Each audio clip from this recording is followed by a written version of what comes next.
नगर से पार्टी ने 15 वर्षों के बाद फिर से एक बार बलिया में काम करने का अवसर दिया है। मैं ये समझता हूँ कि बाबा भृगु बाबा की कृपा रही होगी कि जिन्होंने कि भारतीय जनता पार्टी के नेतृत्व को कहीं न कहीं मन में ऐसा आया होगा कि भृगु बाबा की जाकर के दयाशंकर तुम जाकर के सेवा करो। और मैं सौभाग्यशाली हूँ कि पार्टी ने आज फिर से भारतीय जनता पार्टी का प्रत्याशी बलिया नगर से बनाया है।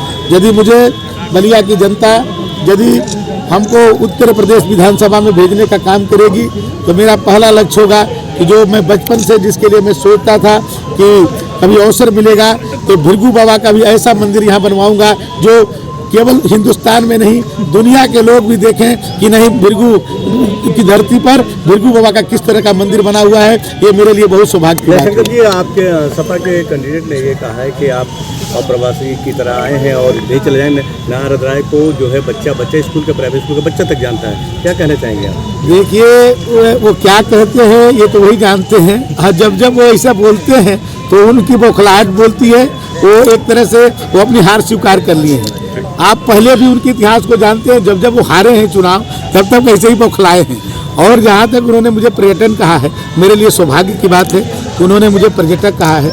लेकिन यहाँ पर आप लोग मीडिया के लोग हैं, जानते हैं कि बचपन से लेकर के और यहाँ के इतने लोगों ने मुझे प्यार दिया है, स्नेह दिया है।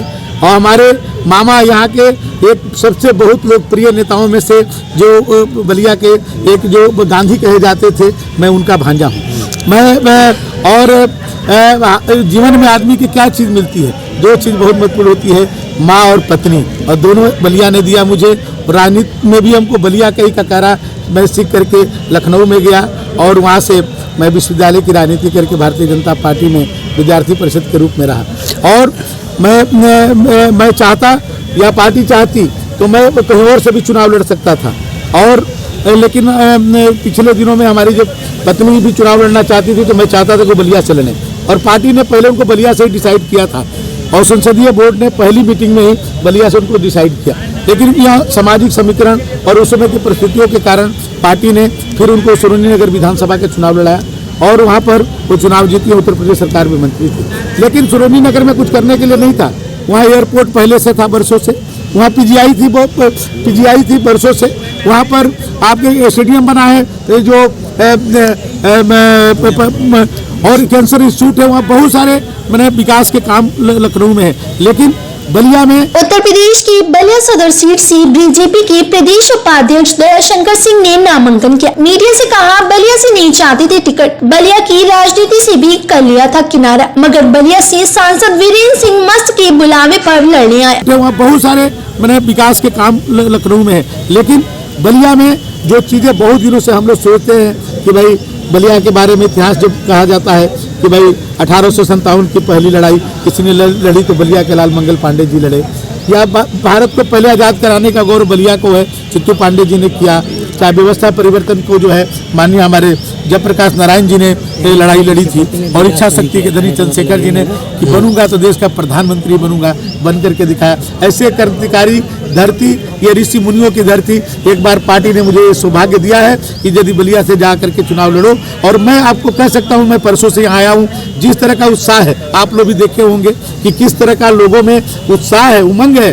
और एक तरह से पहले दिन से ही लोग विजय की जुलूस निकाल रहे हैं। और यदि इस बार से यदि मैं प्रतिनिधि बना बलिया को तो बलिया के जो भी चीज़ें जो आज तक जो सोचा गया है कि बलिया में मेडिकल कॉलेज हो, चाहे बलिया के एक रिंग बांध बने जो बलिया का कभी आज तक गंगा जी के कारण बलिया का डेवलपमेंट नहीं हुआ, उधर के बने को यहाँ जमीन की कमी रही, तो जो एक रिंग बांधा बन जाएगा तो बहुत हजारों हेक्टेयर जमीन बलिया नगर को मिल जाएगा।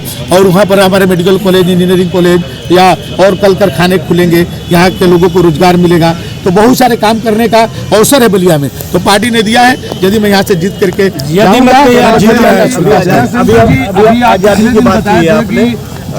मंत्री आनंद शुक्ला के द्वारा कार्य अधूरे हैं उसको पूरा करें। किसी 5 काम को बता दीजिए जो आनंद शुक्ला ने किया हो।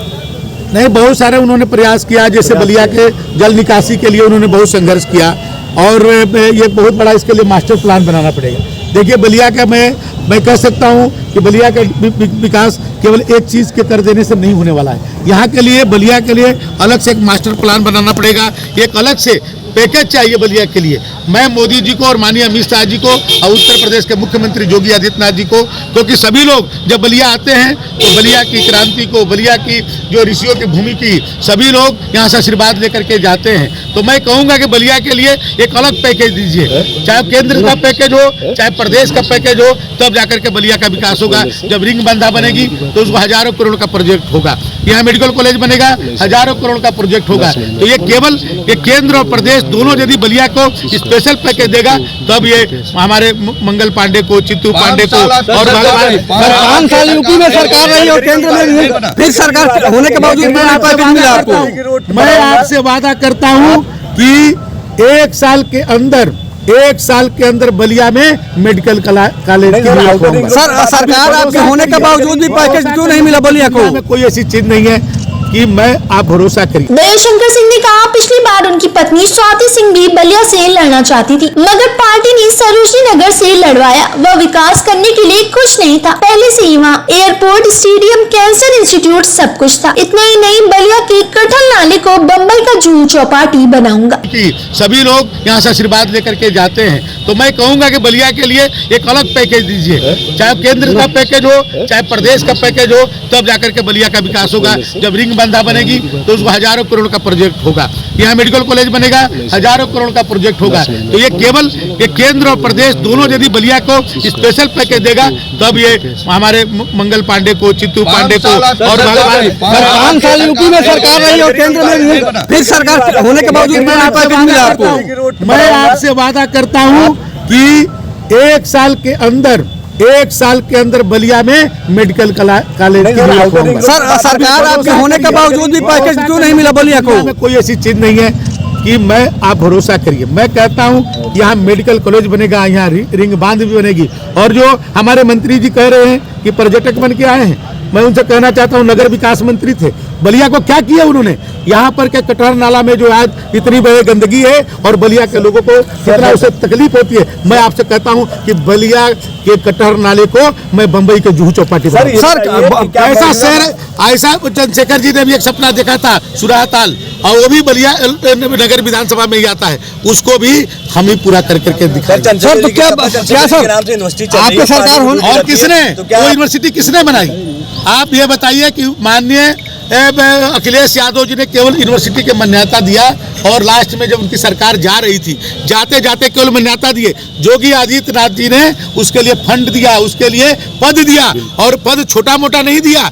प्रदेश की जो 100 साल पहले की यूनिवर्सिटी है उससे भी ज्यादा पद योगी आदित्यनाथ जी ने दिया और पैसा दिया, तब वो चंद्रशेखर यूनिवर्सिटी बन रही। ये भारतीय जनता पार्टी बनाएगी, योगी आदित्यनाथ जी और नरेंद्र मोदी जी के नेतृत्व में बलिया का विकास होगा, मैं आपको विश्वास दिलाता हूं। सर आपकी सरकार होने के बावजूद भी क्यों नहीं पैकेज मिला? जिस विकास की आप बात करें, क्या उस विकास के लिए देखिए सबकी अपनी अपनी क्षमताएं हैं, और मैं आपको विश्वास, हमारे साथ के लोग कई प्रदेशों के मुख्यमंत्री हैं, केंद्र में मंत्री हैं, बहुत सारे लोग हैं हमारे, उन सभी लोगों को जितने हमारे संबंध है उस सभी संबंधों को मैं बलिया के लिए प्रयत्न करके बलिया के लिए विशेष कार्यक्रम। सर बलिया के लिए आपकी पार्टी ने क्या किया है बताइए? देखिए हम बलिया के लिए जो माननीय मोदी जी का 5 बड़ी योजनाओं में से एक योजना उज्ज्वला योजना है।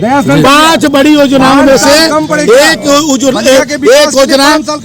एक योजना जो है उज्ज्वला योजना है। लेकिन आप देखे होंगे कि माननीय धर्मेंद्र प्रधान जी उसमें पेट्रोलियम मंत्री थे, मैं उनका वाइस प्रेसिडेंट था, और उज्ज्वला योजना को भी प्रारंभ करने के लिए बलिया की धरती को चुनी गई। सर वो भी फ्लॉप हो गई बलिया में।